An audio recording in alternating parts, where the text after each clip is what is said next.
Bonjour bien-aimés dans le Seigneur. Bienvenue dans cet épisode numéro 2 de notre série d'études portant sur le système lumière. Comme prévu, dans cet épisode, nous présenterons l'étape numéro 3 portant sur le diagnostic spirituel et l'étape numéro 4 en présentant intégralement le protocole lumière. D'un côté, nous avons une vérité glorieuse pour ce que vous êtes lumière en Christ. De l'autre, nous avons une expérience parfois déroutante, celle de la pièce obscure, avec le cycle qui se répète, le compromis silencieux. Si le statut est si clair, si la position est si élevée, d'où vient donc la friction? Pourquoi le lion, qui sait désormais qu'il est un lion, continue-t-il parfois de bêler? Aujourd'hui, écoute-moi bien. Je ne viens pas vous condamner. Je viens poser un diagnostic, comme un médecin de l'âme.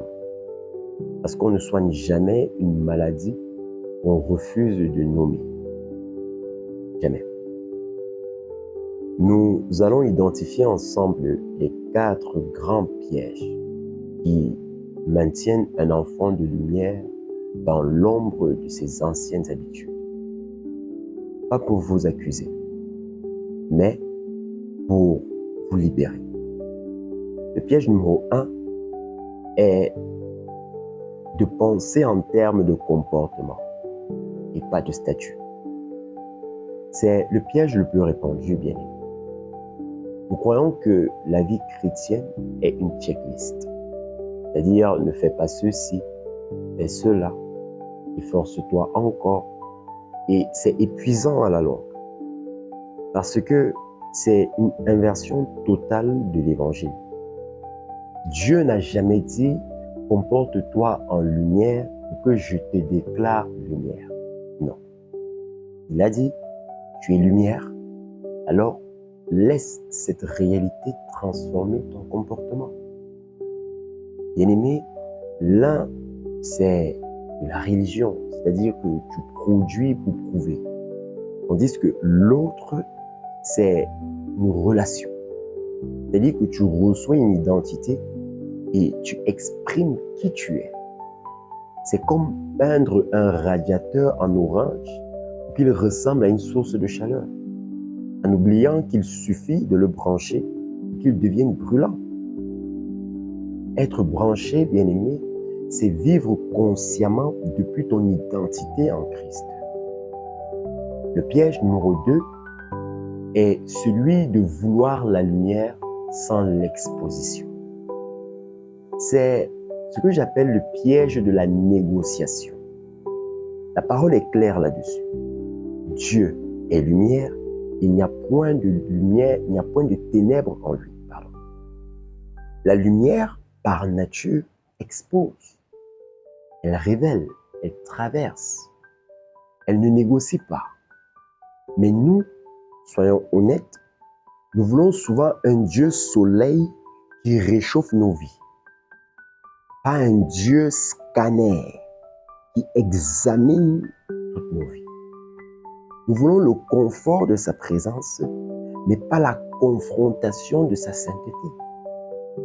Nous l'invitons dans le salon de notre vie en lui disant que Seigneur, sois le bienvenu. Mais nous ajoutons en silence que cette pièce-là, elle est fermée. Alors ne regarde pas ici, Père. Bien-aimé, c'est impossible, et il faut le dire. Tu ne peux pas inviter la mère dans ta maison et lui demander de ne pas mouiller le sol.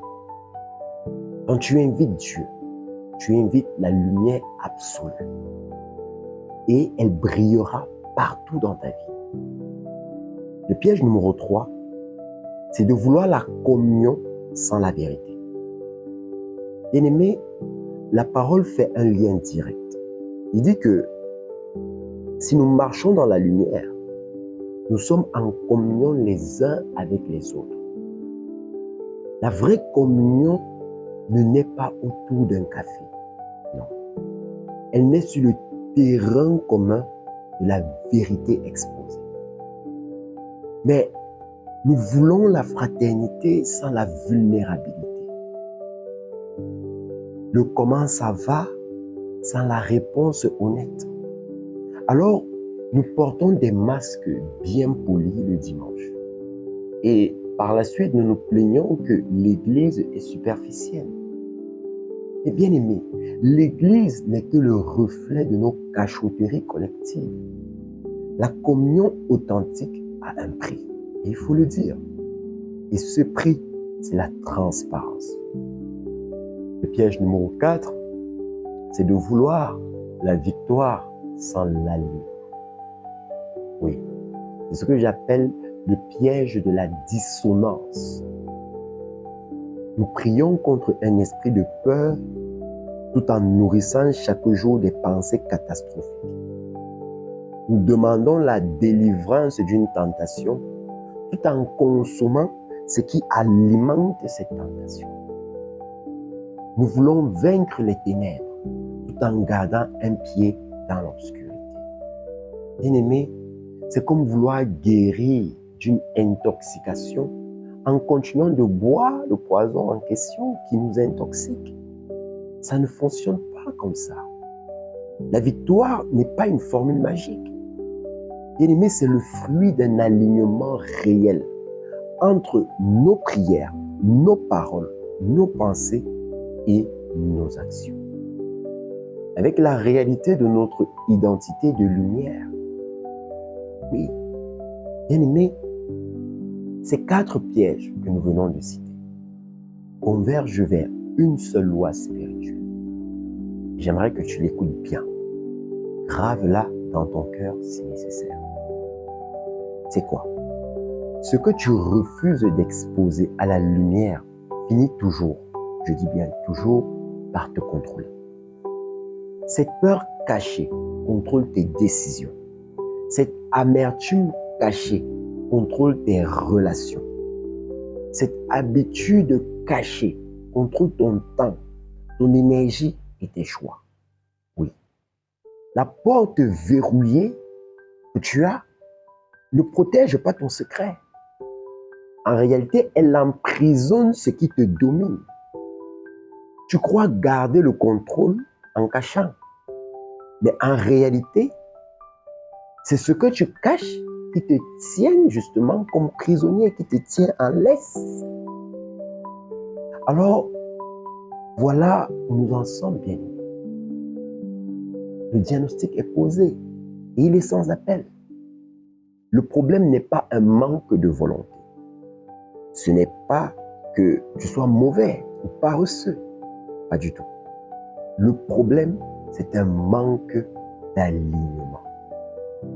Un décalage entre la gloire de ton statut céleste et d'être lumière et la pratique de ta vie terrestre. Et si c'est le cas, bien aimé, et si c'est le cas, alors la solution ne peut pas être essaye plus fort. Non. La solution doit être un système, un protocole d'alignement, un cadre divin pour recaler constamment ta vie sur la vérité de ton identité.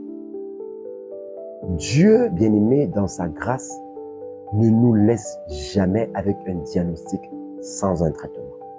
Jamais. Il nous donne un mode d'emploi, une structure, un code. C'est ce que nous appelons justement le système lumière. Bien-aimé, prépare-toi. Parce que nous allons quitter l'analyse pour entrer dans le manuel pratique de la vie dans la lumière. Nous entrons maintenant dans l'étape numéro 4 en introduisant le protocole lumière.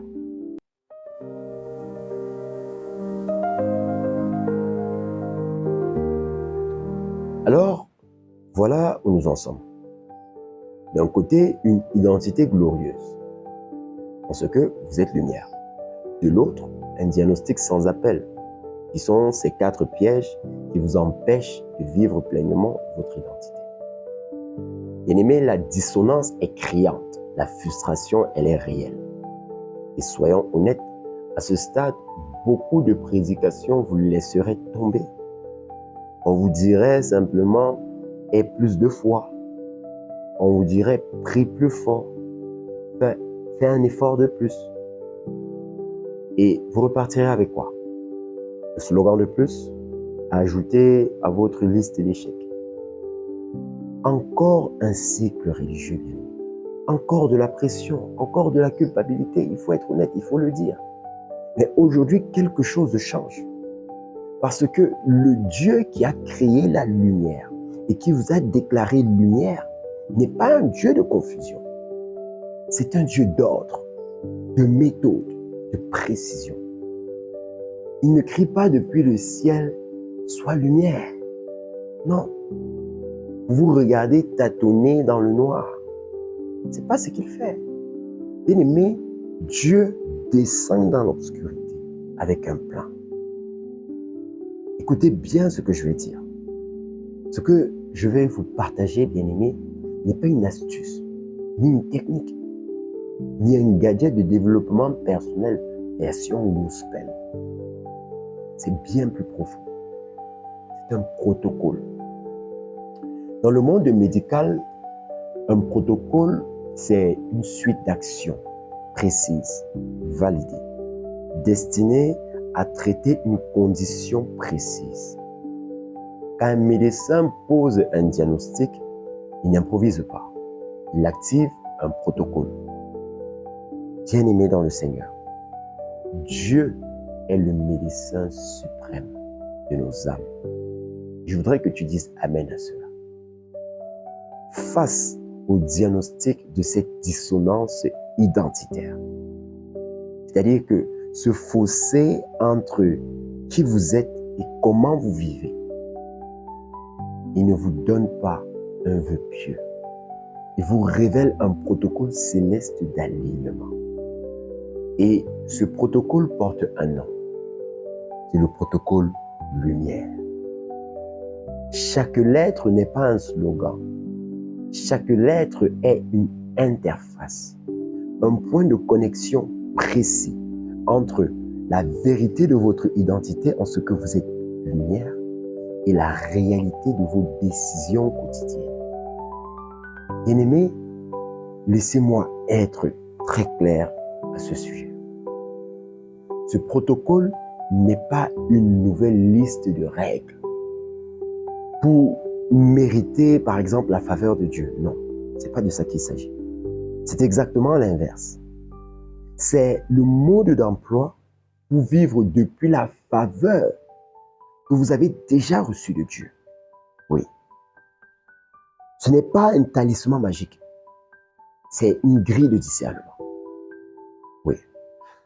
Un outil pour faire le tri en temps réel dans vos pensées, dans vos choix, dans vos relations, dans vos opportunités. Ce n'est pas réservé aux super chrétiens. C'est une arme quotidienne pour tout enfant de Dieu fatigué de perdre sans cesse les mêmes combats. Comment pourrais-je l'exprimer? En résumé, écoute bien ceci.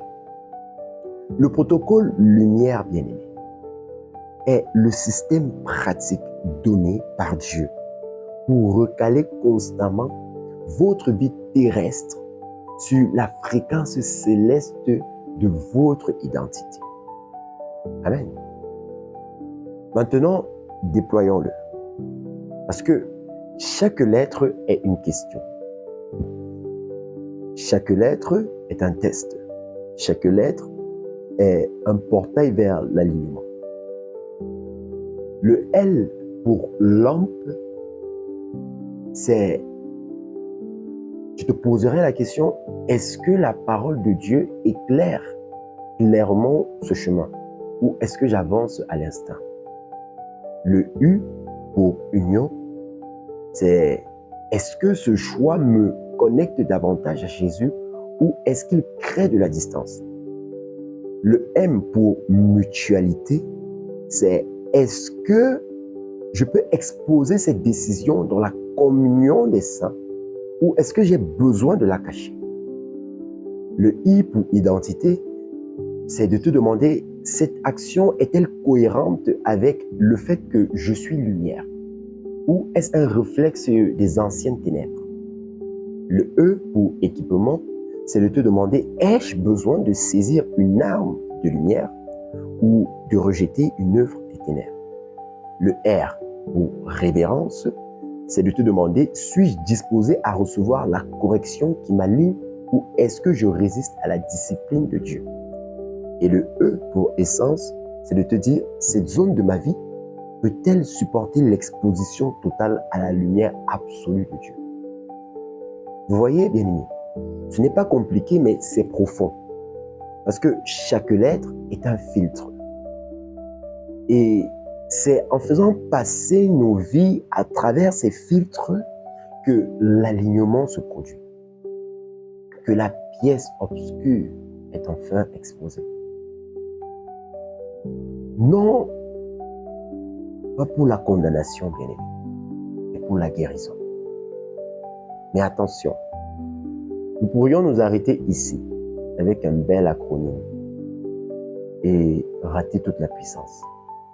Parce que la théorie sans la pratique, c'est de la philosophie. Et Dieu n'est pas un philosophe. Bien-aimé, Dieu est un libérateur. Alors maintenant, nous allons descendre dans le concret. Nous allons voir comment ce protocole fonctionne dans la vraie vie. Comment la lampe de la parole éclaire un choix. Comment le test de l'union tranche un conflit relationnel. Comment la mutualité brise l'isolement du péché. Bien-aimé dans le Seigneur, prépare ton cœur. Prépare de quoi noter. Nous quittons le quoi et nous entrons maintenant dans le comment. Et je te donne rendez-vous dimanche prochain dans l'épisode numéro 3 où nous ferons justement le déploiement vivant du protocole lumière. D'ici là, je t'invite à réécouter cet enseignement afin d'être prêt à porter ce qui arrive. Like cette vidéo et laisse-moi un commentaire car j'aimerais savoir ce que tu en penses de tout cela. Que Dieu te bénisse dans le nom de Jésus-Christ.